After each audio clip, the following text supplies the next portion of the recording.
ఏముంది, బిజినెసే కదా.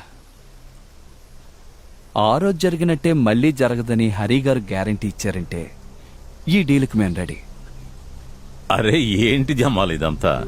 ఆ రోజు ఏదో ఇలా అది అది మీకే తెలుసు కదా.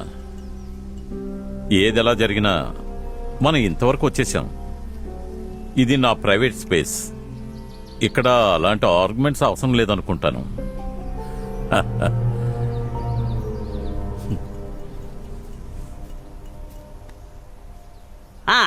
ఇప్పుడు అందరూ స్వీట్లు తినండి.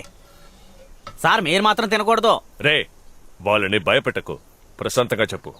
నాకు సరిగ్గా ఈనిపించడం లేదు సార్. రూములో అన్నీ రెడీ చేసి పెట్టాను, నేను బయలుదేరతాను సార్. మా తచ్చా ఇక్కడ నించోవద్దు. నువ్వు వెళ్ళి నీ పని చూసుకో. రేయ్, నువ్వు నిద్రపోకేంటి? 4 గంటలకి లేపాలి.